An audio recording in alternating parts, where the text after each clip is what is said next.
No, I won't marry her. The groom's voice cracks through the microphone before Emma even understands what's happening. He steps back like her wheelchair is on fire.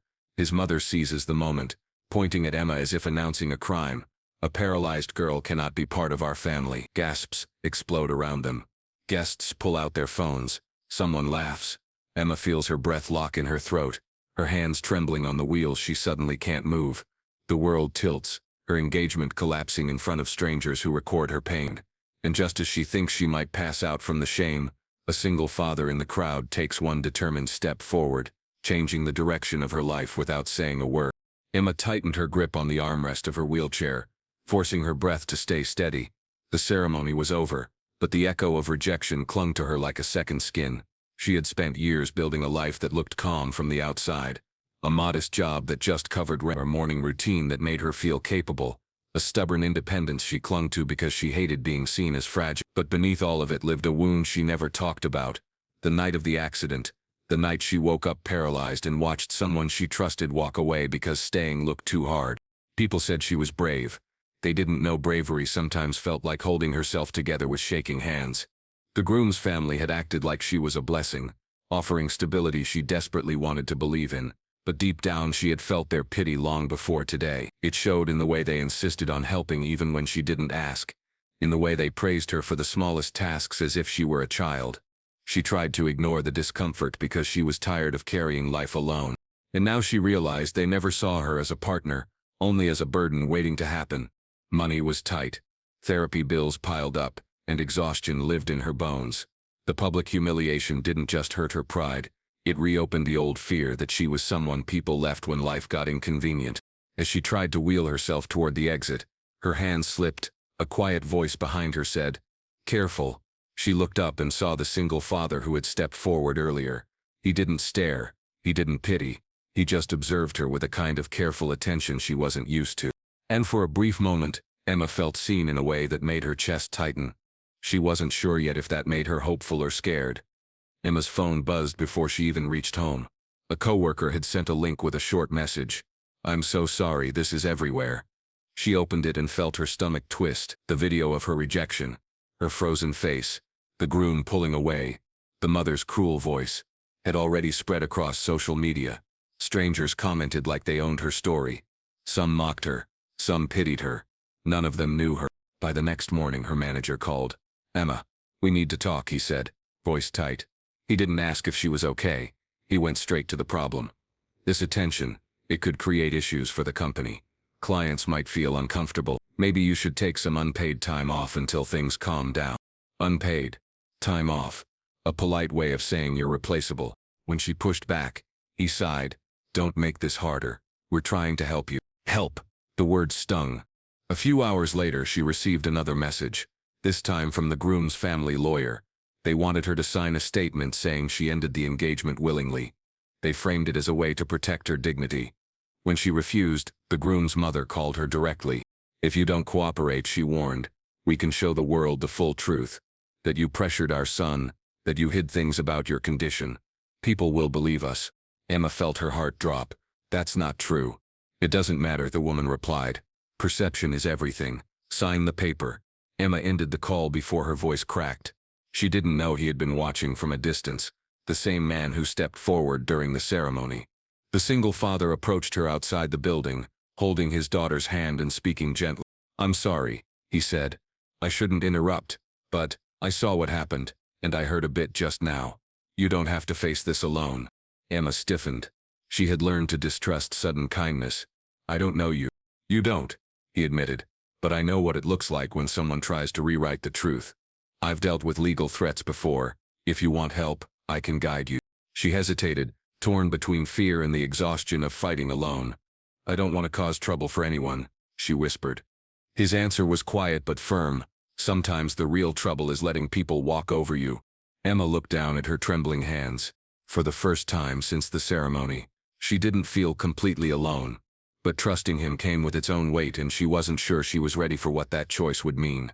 Emma rolled into the mediation room with her shoulders tightened, trying to hold herself steady. She had rehearsed what she needed to say. She had tried to prepare her heart for whatever lies the groom's family would throw at her, but nothing prepared her for how quickly the ground tilted against her. The groom's mother spoke first, her voice sharp and polished. "We're here out of kindness," she said.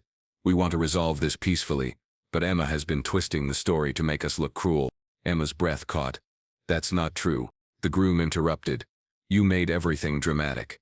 You kept insisting the wedding happen even when we expressed concerns." Emma stared at him.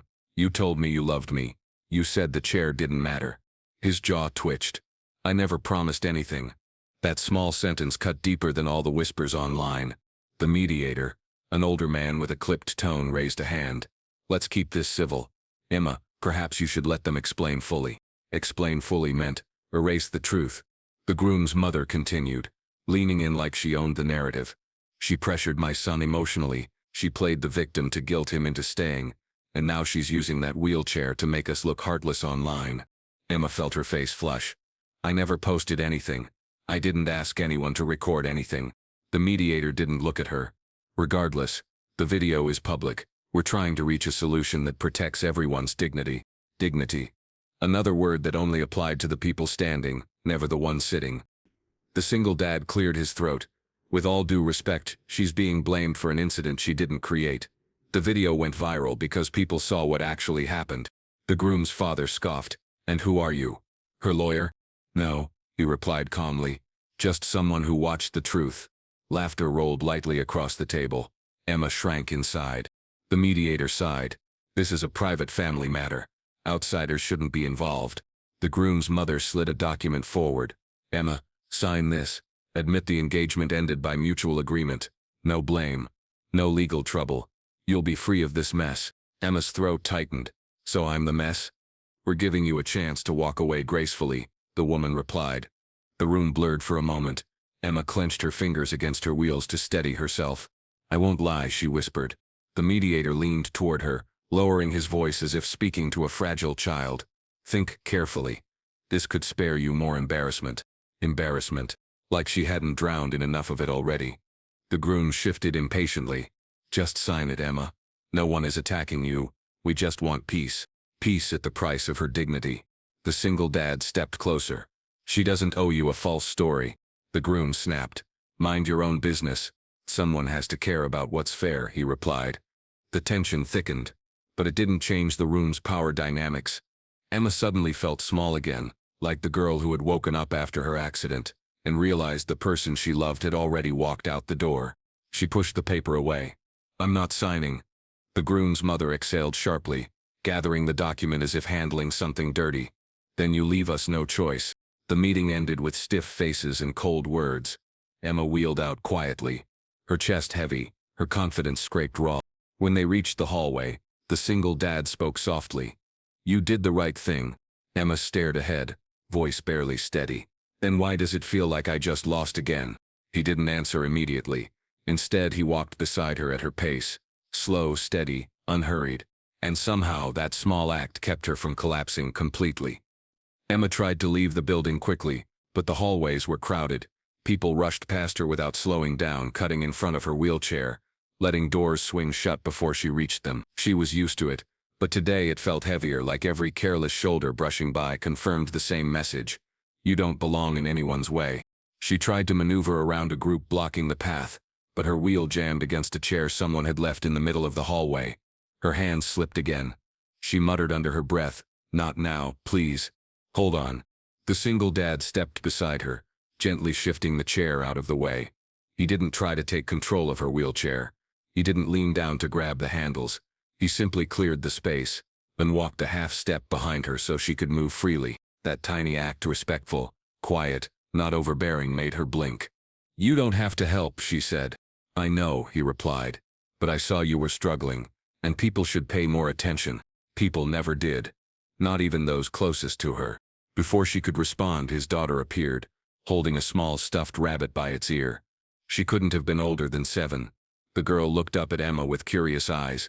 Not judgmental, not hesitant, just curious in the innocent way children were. "Is your chair fast?" the girl asked. Emma froze. Her breath caught for a different reason this time. Most adults avoided mentioning the wheelchair at all. Kids blurted out questions, but parents usually shushed them instantly. The single dad didn't. He just waited, letting Emma guide the moment. She cleared her throat softly. "Fast?" Sometimes, she said, but only when I'm brave enough to go downhill. The girl giggled. Do you race people? Only the ones who underestimate me, Emma replied.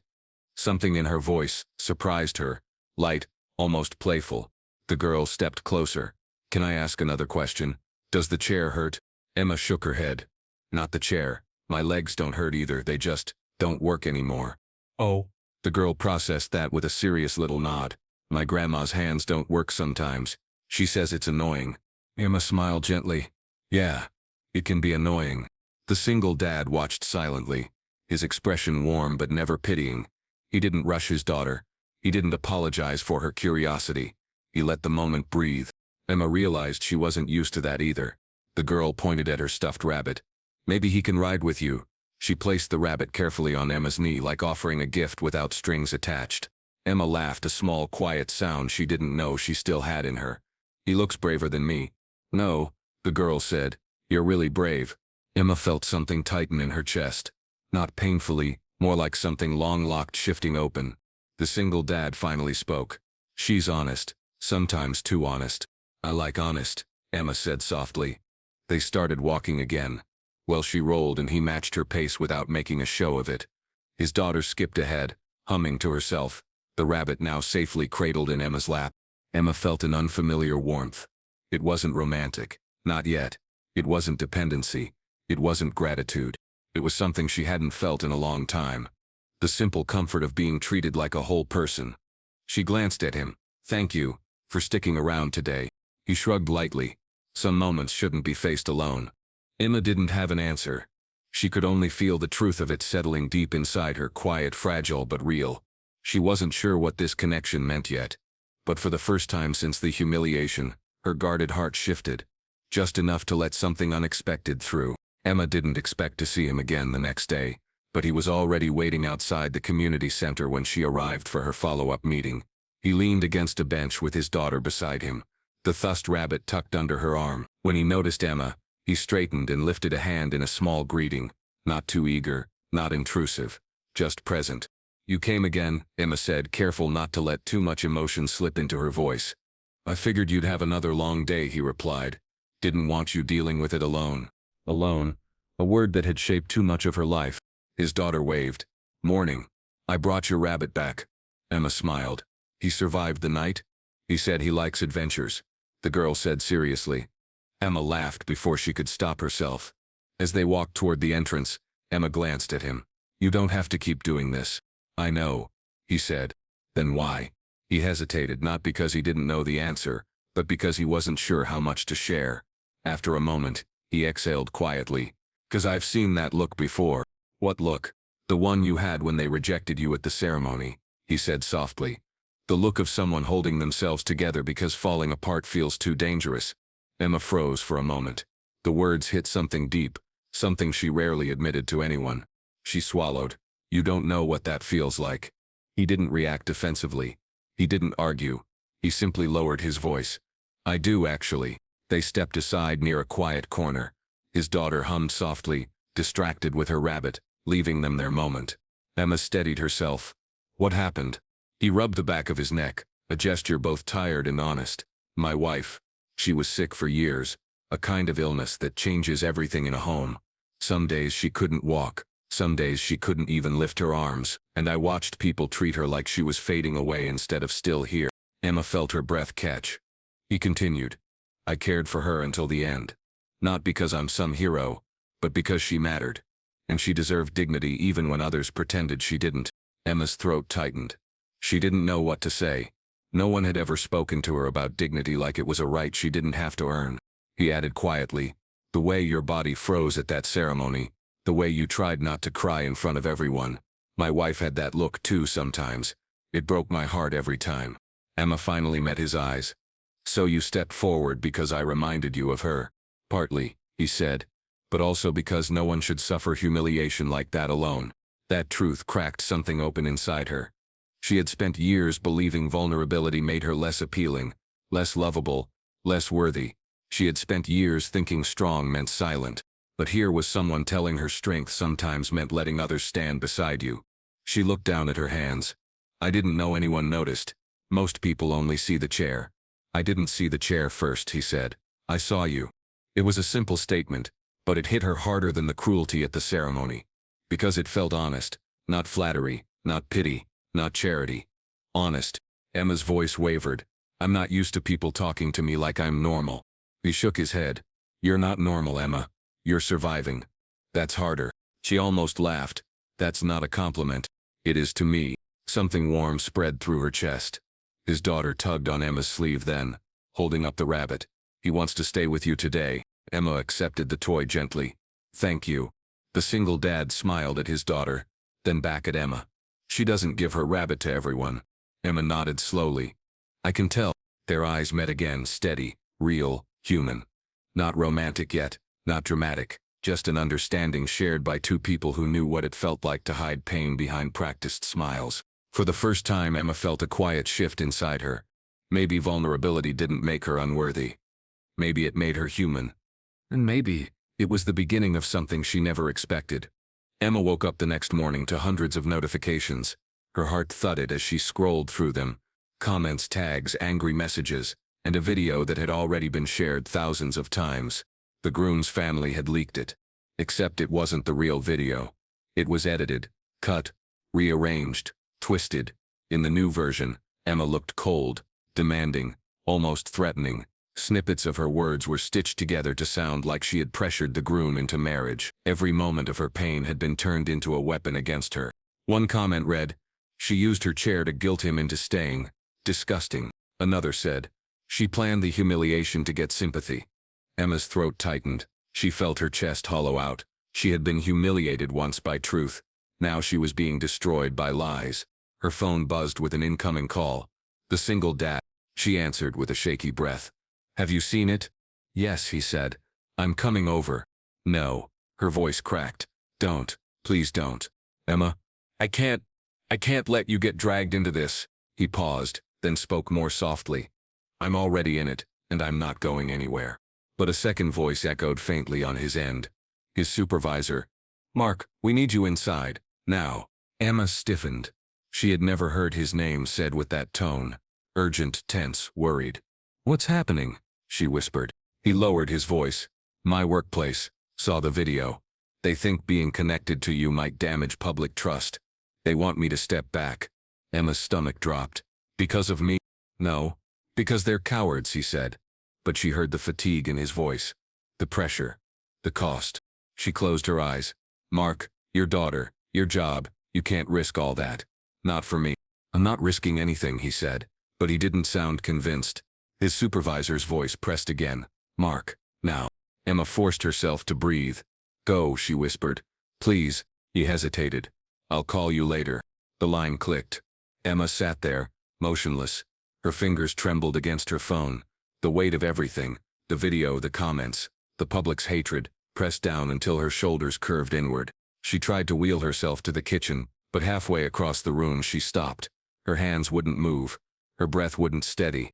She felt like she was back in the hospital bed after her accident, helpless, abandoned, drowning in a moment she couldn't control. Later that afternoon she received a text from the groom's mother. "Actions have consequences. If you had listened, none of this would have happened." Emma's pulse pounded. She dropped the phone like it burned. Hours passed. She didn't answer messages. She didn't return calls. When Mark tried to reach her again that evening, she let it ring. She couldn't pull him into the darkness swallowing her life. She couldn't watch another person walk away because of her. She whispered into the quiet room. "I can't ruin someone else's world." For the first time since the ceremony, tears fell. Not from humiliation, not from anger, but from the crushing weight of believing she was poison to anyone who got close. By nightfall, isolation wrapped around her like an old, unwelcome friend, the one she thought she had finally started to escape.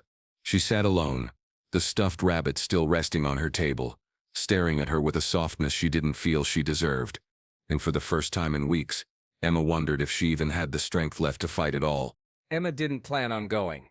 She had decided a dozen times that morning that she wouldn't, but when she saw the newest post, the groom's mother announcing a community discussion to clarify the truth, something inside her snapped. They wanted the final word. They wanted to rewrite her life again. They wanted her silence as proof of guilt. So she went. Her hands shook on the wheels, but her jaw was firm. She wasn't fighting for pity or revenge. She was fighting for what she had lost slowly over the years, her dignity. When she arrived, people were gathered in clusters. The groom's family stood at the front, wearing sympathy like a costume. The groom's mother had a microphone in hand, speaking with polished sorrow. "We never wanted this drama," she said. "We are simple people, but Emma has misrepresented us, and we must correct the story." A murmur spread. Emma felt her stomach twist, but she pushed forward. The moment she was seen, whispers rippled through the crowd. The groom's mother stiffened. "Emma, dear," she said with rehearsed sweetness. "This isn't the place." "It is," Emma said, her voice steadier than she expected. Her words cut the air. People turned. The groom looked pale. Emma held a small folder in her lap. The evidence she had gathered. Messages, screenshots, the original unedited video files, expert verification that the viral clip had been manipulated. She had spent the entire night piecing it together, shaking, crying, stopping every time a cruel comment echoed too loudly, but she finished it. She raised her voice. "You said I pressured him. You said I trapped him. You said I staged my humiliation." She swallowed. "But you didn't expect me to prove you lied." The groom's mother stepped forward. "Emma, enough. You're embarrassing yourself." Emma opened the folder. "You edited the video. You cut out everything that made you look guilty. You even added text to make me look manipulative." Gasps moved through the crowd. The groom's father snapped. "She's making things up. She wants publicity." Emma handed the folder to a community representative standing nearby. "Check every file, every timestamp, every message they sent me before and after the engagement. You'll see exactly who's lying." The groom took a shaky step back. "Emma, let's talk privately." "No," she said, "not anymore." People were watching now, really watching, not as spectators to her pain but as witnesses to the truth she carried. The groom's mother tightened her grip on the microphone. "Do not fall for this act. She's always been dramatic." "Stop." The word didn't come from Emma. It came from Mark. He stepped beside her, shoulders squared, a quiet force more powerful than shouting. His daughter held his hand, her little face confused but brave. Emma's breath hitched. She hadn't expected him to come. Not after everything she worried she'd cost him. But he looked at her with steady certainty, as if her isolation had never pushed him away. He lifted his voice. "You humiliated her publicly. You threatened her privately. And now you're doing it again because you're terrified of being seen as the people who threw away a disabled woman like we's nothing." The crowd erupted into whispers again, this time less doubtful, more outraged. The groom's mother sputtered. "This man has no place." "He has a place," Emma said softly, "right next to the truth." The groom's face crumpled, then cracked open by guilt and pressure he could no longer shoulder. "Mom, stop," he whispered. She glared at him. "Don't you dare." But he exhaled shakily and faced the crowd. "She's right. We were ashamed." Emma froze. The groom continued, voice trembling. "My parents thought people would judge us if I married someone in a wheelchair. They told me it would ruin our family image." A wave of disgust rippled through the audience. The mother shouted, "That's not what we said," but her voice wavered. The groom shook his head. "You said I deserved someone whole, someone who wouldn't slow us down. You said everyone would think I settled." He swallowed hard. "I didn't want to hurt her. I followed you, and I shouldn't have." Emma held his gaze not with anger now, but with something quieter. Understanding of weakness, recognition of how shame can twist people, and the truth that she was done being broken by other people's fears. Emma lifted the microphone gently. "I never needed perfection. I just wanted honesty. I wanted respect. I wanted to be treated like a person, not a mistake you were scared to be seen with." Silence followed, heavy, reflective. Even those who had once mocked her now lowered their eyes. Emma's voice softened. "You tried to take my dignity. Today I'm taking it back." The power shifted. Completely, irreversibly. The groom's parents stood frozen, exposed, unraveled, powerless before the truth they tried to bury.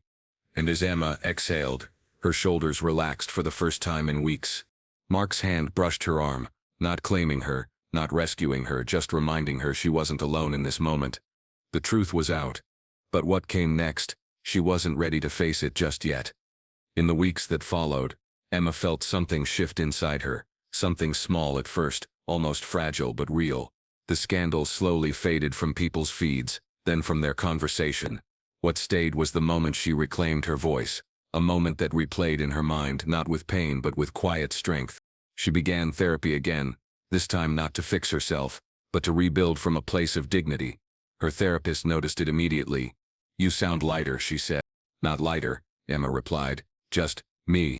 Mark and his daughter became a gentle part of her routine. Some evenings they dropped by after school, the little girl proudly carrying new drawings for Emma to see. Other days Mark helped her review job opportunities, pushing her to believe she deserved better than workplaces that saw her as a burden. They talked a lot, but not about the future. Neither wanted to rush what was unfolding naturally. A slow trust, a growing comfort, a warmth that didn't demand anything but honesty. Emma didn't dare call it love. Not yet, but it was something steady, something she wanted to protect. One afternoon, while helping the girl attach a ribbon to her stuffed rabbit, Mark spoke softly. "You know, I didn't step forward at the ceremony because I felt sorry for you." Emma looked up. "I know. I stepped forward," he said, "because I saw someone fighting to hold herself together. Someone brave enough to face a world that doesn't always make space for her." Emma felt her chest warm. "I'm learning to make space for myself now. And you're doing it well," he said. For the first time in a long time, Emma believed him. She wasn't defined by her chair, her past, or the cruelty she endured. She was defined by the strength she reclaimed. "Tell us where you're watching from and one word that describes how this story made you feel."